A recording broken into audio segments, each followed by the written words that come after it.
Saporista are proud sponsors of the WonderBird Show. Treat yourself to the wonderful taste of the Mediterranean, supplied by local artisans. Hello,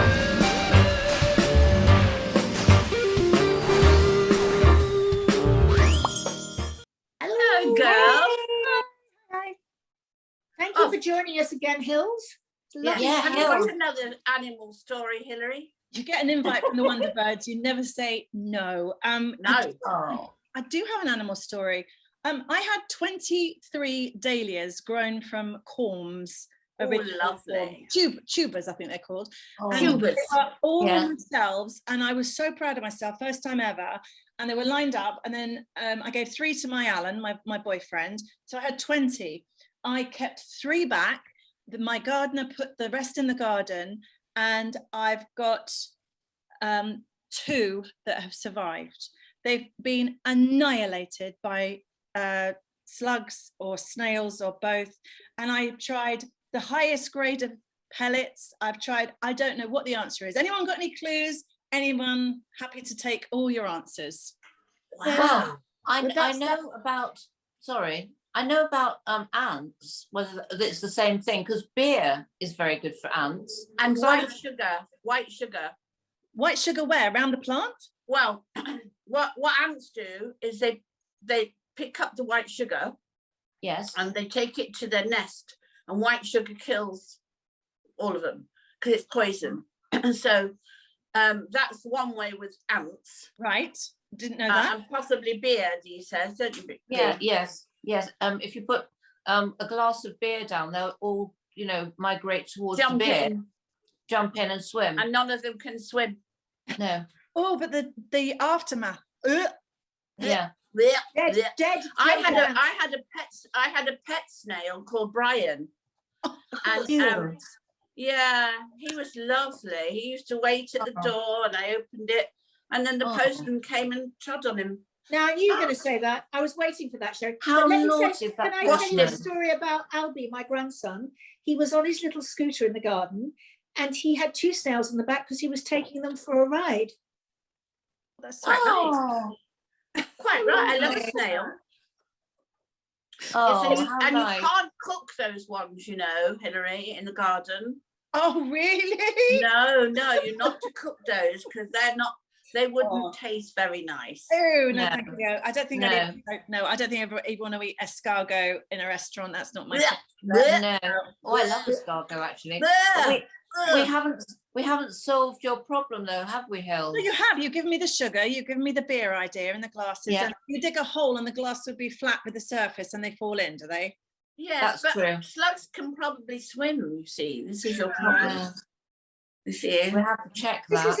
Sherry, this is a ridiculous conversation. Please bring in our wonderful guest. She's going to be more interesting. From the sublime to the even more ridiculous, the most wonderful woman that I have known, it seems to be forever, the iconic, the most incredible, everything you can possibly say about anybody in this business, you could say about this woman, and it is the wonderful Amanda Barrie. Hello, everybody. So, Amanda, you have too many stories. We'll be here for days if we listen to all your stories. But is Hilary there? Is your wife there? My wife just gone outside actually. Oh, because my phone was ringing. She just had to take it outside. She's just come back. She's here. Yeah. Can I tell you a story? Yes. Yeah. Tell me a story. Well, I probably ruined it now, which is my word. I was doing a television series, a very, very camp television series in Tel Aviv, and it was majorly camp. And I was given a driver called Ambatil, I can never say his name, who arrived every morning and took me off to the studio, or the sand dunes, wherever we were, or the Black Sea. And anyway, I came down one morning and I said to him, I am so fed up with this place we are staying because I cannot do a thing. It is totally ridiculous. I said, my Wi-Fi is driving me mad. And he said, how long have you been married? not that funny. But it always makes me laugh because I never say to my wife. I feel really peculiar saying to my wife. I can't do it, you see. I can't do those things. I mean, That's so funny. Oh, your Wi-Fi is driving you mad. Yes, I think we've all had a Wi-Fi who's driven us mad. along. Oh my goodness. Well, there you are. We're all got. But you know all your wonderful stories about the carry-ons, and I think, well, I love all your stories, but the Cleo and the milk, Stories. Yes. What? and you living in that milk bath for all those days. I can't imagine on set what that must have been like. What? Did you shrink? Did you shrink No, or but shrink? these wrinkles that you see are actually from the milk bath because I'm in it so long that I actually went all wrinkled from head to foot. That's what. What was in the bath? What was it? What was it? Yeah, it wasn't milk. Was I it? told everybody that I didn't know what it was and that it was just sort of rubbish. Apparently, it was some form of milk. I can tell you that because when it had been in there for too long and it got warm, there was a terrible whiff coming up. That was you. You didn't wee in the bath, did you? Please, what, darling? I said you didn't wee in the bath, did you? No, I didn't. I was terrified. Well done. Terrified because I thought Why? if they're filming and I weed in the bath and there was a yellow bit came up like that. Oh, Oh, Cleo, what have you done? Oh. Brilliant. No, I didn't. I really was too scared. That did. It occurred to me a few times, but I didn't do it. No. how funny. I love it. It was so ridiculous. In those days, you knew you couldn't show anything ever. I mean, it was outrageous. I was the first person who had the back of my back naked going out of the pool at one point. Yes. Oh, unbelievable. And every day I had to have a great big, ridiculous jewel stuck into my tummy button. With, I mean, I don't know what it was, Araldite, we wouldn't have it in those. Believe me. Super glue. It was stuck in there with all the glue around the outside because the American viewers were not allowed to see tummy buttons in any way. Really? Oh no. Why? No. So that was stuck in it. And by the end of that film, darling, my poor tummy button, because it got ripped out. Oh, Stuck back in. Nasty. And I had to have sort of, not sellotape, stupid, sort of stitching over my nipples. The nipples were the only thing I got. I mean, it was just That was it. sellotape over my nipples and glue in my stomach button. And well, that was it really. I mean, it was crikey. I mean, we know that story about what happened to me and Cleo when I went for the fittings. I went for the fittings and she was a wonderful lady who was doing the fittings. And I've forgotten his name now. He was very important, Mr. Schneider, who did all the fittings for the costumes and everything. And when he said, no, you're going to have the little brassiere, you see, it would be little strips across the little nipples here. The strips would come and the breast would show through the strips. And I went, actually, I don't think there'd be enough to put anything there where the other, if you put the strips across, that would have been it, darling, just like a straight cross. And I kept saying to him, he said, no, the big breast would be pushed up and then the little bit of flesh would be showing around the edge of the thing, and then you put, and I kept saying, Mr. Schneider, I don't think that's going to work. And he said, oh yeah, and I went, Mr. Schneider, and I just took my top down. He went, oh my God. He rushed to the phone. He was ringing them, the top people, them saying, she has no breasts. She has no breasts. There's time for the operation. There's no time for the operation. The breast, no breast. What can we do? They sent me to a hormone specialist. No. Really? He didn't give me anything, you can tell, because nothing ever grew. And my God, that when I was having that thing, I had a bigger cleavage in the back than the front by the time we pulled it. But I never forget, it wasn't an encouraging start, really. Oh, how horrible to say that, and so awful for your confidence. It's bad enough. I didn't have any when I went into the fitting, so I didn't. Oh my God. Wow. I love all the stories, Amanda, about when you first came to London. I really do. And you know, just because you paint the story of Dean Street and Soho, it's such a wonderful feeling, you know, I get, and I can just imagine it. I just love it. How old were you when you first came again? I think about 13 and a half, 14. Oh. There. And then I came back permanently very soon after. I kept getting expelled from school, which is entirely different. You? Yes. I didn't do anything, I just got expelled. They just weren't sophisticated enough to understand Clearly. what it was done. No, I got chucked out. So I did actually finish up at the Theatrical Club in Greek Street, which was where they should still have somewhere like that.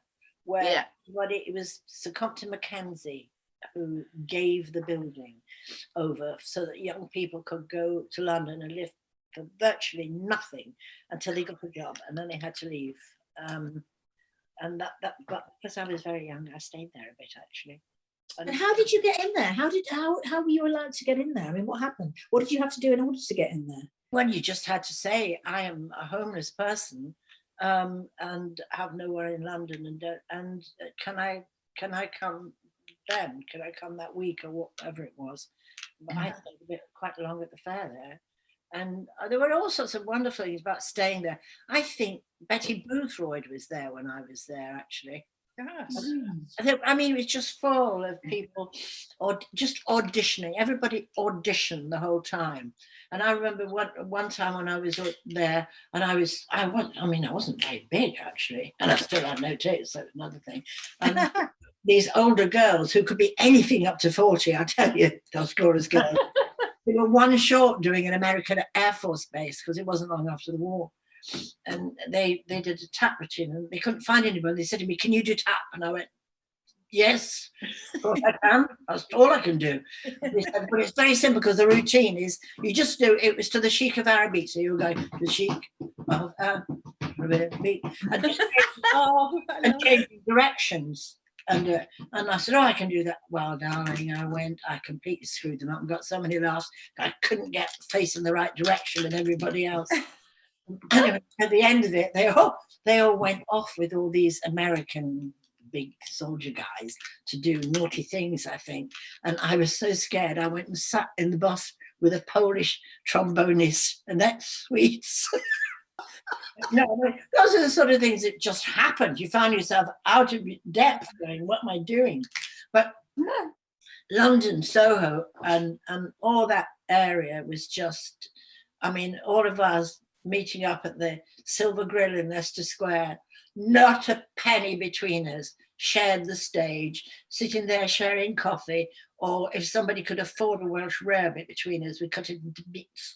And we went off to auditions all the time, and everybody said, "You need tap shoes. Anybody got a pair of tap shoes?" And we literally all shared everything.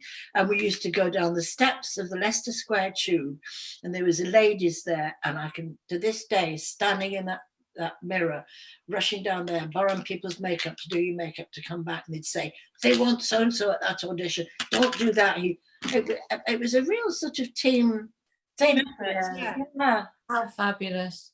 How really there. Oh, Amanda, that is like, honestly, I can, well, you just said it. We're there with you, you know what I mean? Making our own leotards and everything, because there was wow. And I used to buy support tights from the chemist and order them about 4 inches too long, and then you could stitch them up the front, and you got a fantastic pair of tights. Then you couldn't get tights, you know. Wow. Amazing.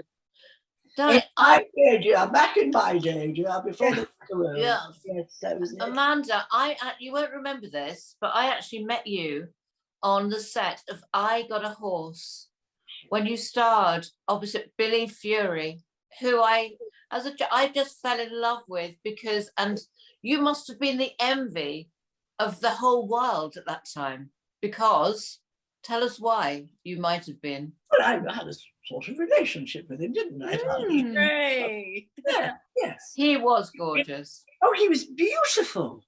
I mean, absolutely beautiful. You weren't the only person who was envious, because I didn't know that my sister, who is 15 years younger than me, had an absolute crush on him, and I'm afraid she walked in on us. She never forgave me. No, She I never, wouldn't have. she never got knocking on doors, my sister. No. Oh. Actually, she never she still hasn't forgiven me. I don't think she's. I know. He was a lovely person, actually. Yes. And I mean, he used to walk around with a sort of bag, and it was full of chihuahuas. What? He loved animals, didn't he? He had a bag of chihuahuas that he carried around him. He had Rusty, his Alsatian, and his beautiful Great Dane, who actually died. Well, I won't tell that story, it's depressing. I mean, he was just animal balmy, but because he had such bad health problems, because he'd had rheumatic fever, so not only did he have massive heart problems, he'd had TB, he had all sorts of things wrong with him. He smoked. Yeah. He smoked. Yeah, typical. He was like, he's incredibly good looking. Yeah, he was. Oh, he was beautiful. And He was very beautiful. So Hills, And where so did kind. you work? You need to tell Amanda where you first got together. Well, obviously Amanda and I achieved our ambitions at a very earlier year in 1984, Amanda, when you were my fairy godmother in Cinderella, in Poole with Bernie Clifton. Lovely Bernie, who I'm in touch with. He's still one of my best friends. Right? Is he? He's beautiful. He's a beautiful man. He's wonderful and a great support to me, and started me off in doing comedy, actually. Yeah, he absolutely did. He structured I did Panto with him after I did Panto with you as our fairy godmother. By the way, you're one of the best I've ever seen. Yes. I mean, yeah. Excuse me. Oh, sorry, godmother. Sorry, you're the best ugly sister I've ever seen in The Slipper and the Rose. We know that. Well, this is true. No, you weren't ugly though. You weren't ugly. You can do ugly sisters, Sherry. Go on. So swing back. Yeah. So that was glorious, and then I remember seeing you in Stepping Out in the West End, and that was amazing. Stick to me. And you were in it as well, weren't you, my lovely Sherry? Yeah. So I'd like to ask you, ambition-wise, have you got something left that's in you're curious about, a role that you've had your eye on, a part in something that you think, do you know what, that's got my name all over it? Well, it's that bucket list, really. I want to know my bucket list. I don't even have a bucket. You haven't got a bucket? No. Okay. So nothing particular. No bucket. I've got this idea, and it is really that possibly this series where I don't get out of bed, and I'm sitting there in bed, and Sherry's there too, actually. Oh, okay. And of course, people come to you and say, "Could you tell us one of your boring stories about your boring life?" And I say yes, and they say, "We want to pay you a lot of money for this, but don't go to bed. We'll bring you lunch, and then we'll bring you a cocktail at about." Yep. I've got it. This is the perfect gig. And they were both sitting there drinking cocktails, eating food, and they just pay us a lot of money. And then, why can't this happen? Why can't this be staged? I thought about it, actually. I thought, who the hell would be so stupid? But I mean, if people have done Naked Attraction, well, exactly. Ill. How did you sell that one? If you sell that, you can sell anything, can't you? Absolutely. Well, I pay money to see you both do that and just reminisce and talk about your unbelievable stories, Amanda. They're unbelievable. Do you know what I've noticed as our aging? Well, my age, I'm so old, darling. My ambition is to live till next year and hope for the best. I wish to God people don't get reminding me how old I am. I was fine before lockdown. Now they're going, oh, you can't be sure. I'm not gone yet. And I'm going, how long I've got? I'm going, keep going, you fool. Because I hate it when people say you look good for your age. I just want to punch them. What does that mean? I don't know. What does it mean? Stupid thing to say. It's like if you didn't know, so if you didn't have numbers, you wouldn't know what age. If nobody told you how old you are, if nobody told you what you had to do, get married, do that, have children, go to school. If nobody told you what to do, yeah, we'd all be exactly. Yeah, that's a good point. I think It's that's all what it is with numbers. animals, isn't it? With Yeah. doggies and things. I mean, because they run around like babies, and then they get a little bit older and they get a bit stiff, but they're always young because nobody keeps going, "Oh, you're 5." Nobody keeps saying, yeah. Well, that's Ah, saying You the feel dog. older, You yeah. just got married. We need to get rid of numbers, don't we? Just numbers need to go. Yeah. Except on countdown, because it'll be a very short show. I realise when you start running out of cards for birthdays, you know, you start 1, 2, 3, 21, 2, 3. Yeah.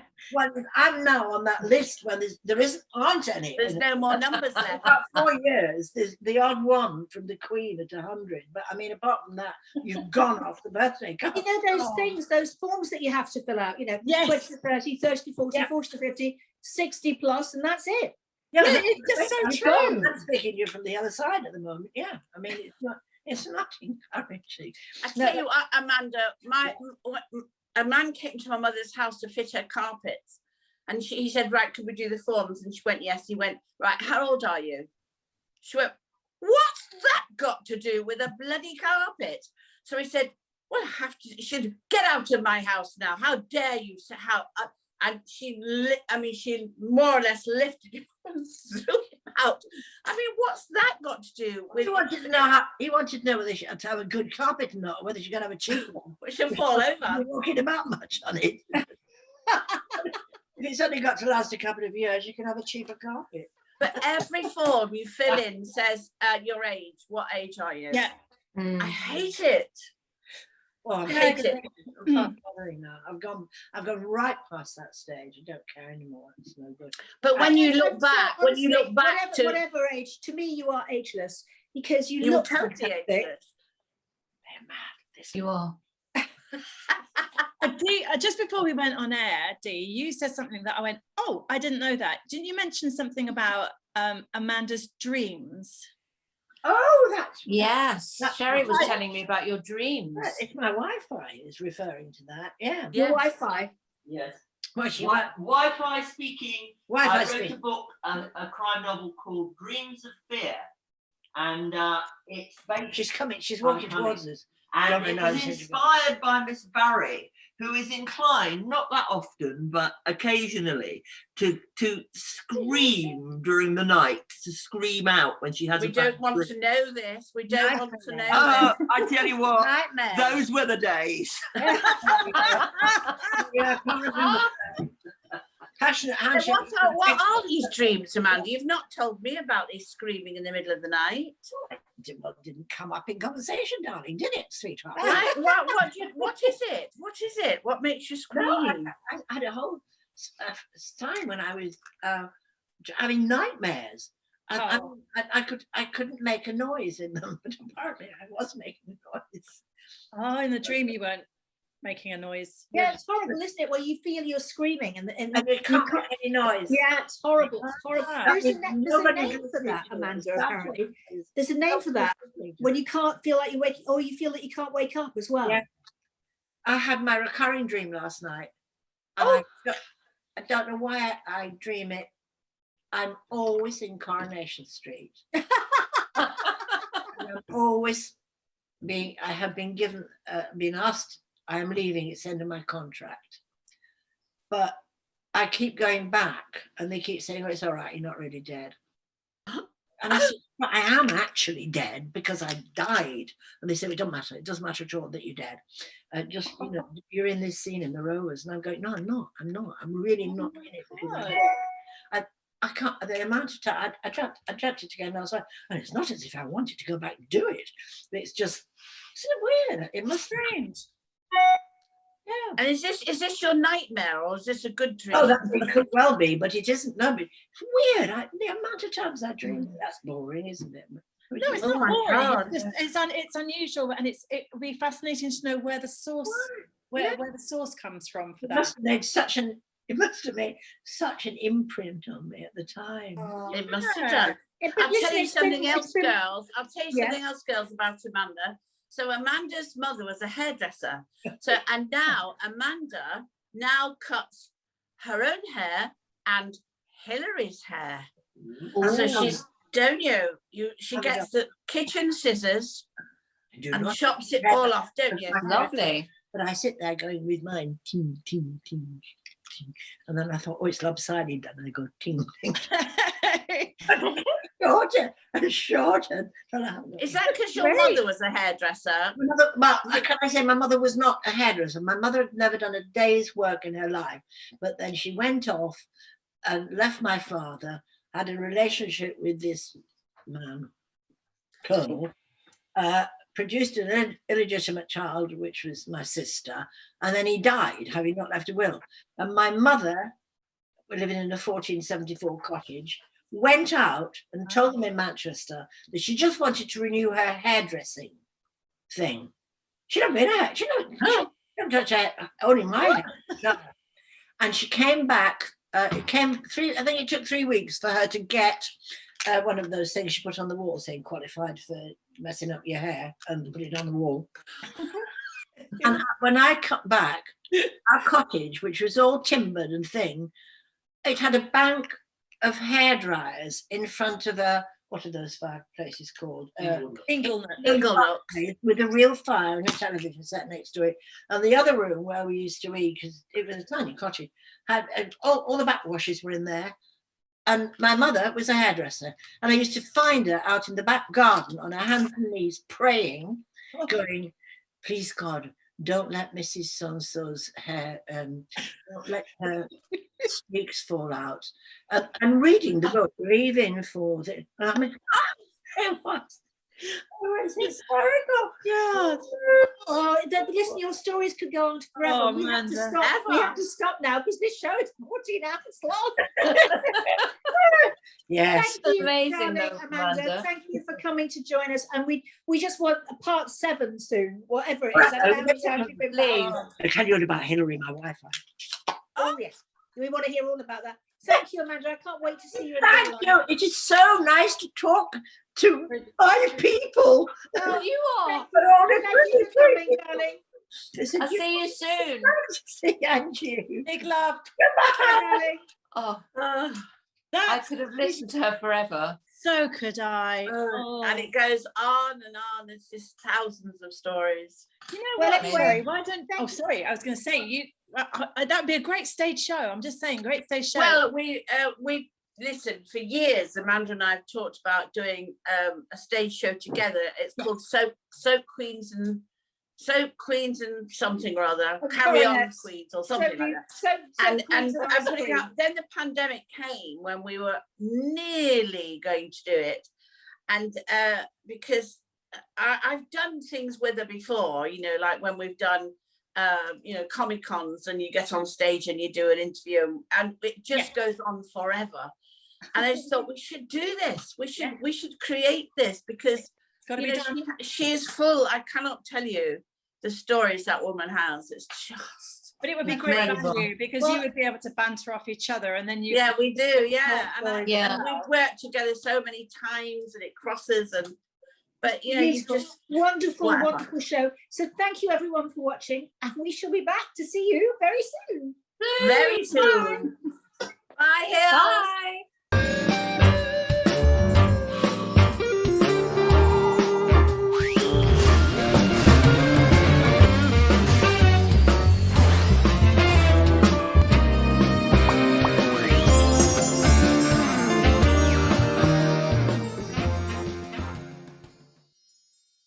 Saporista are proud sponsors of the WonderBird Show. Treat yourself to the wonderful taste of the Mediterranean, supplied by local artisans,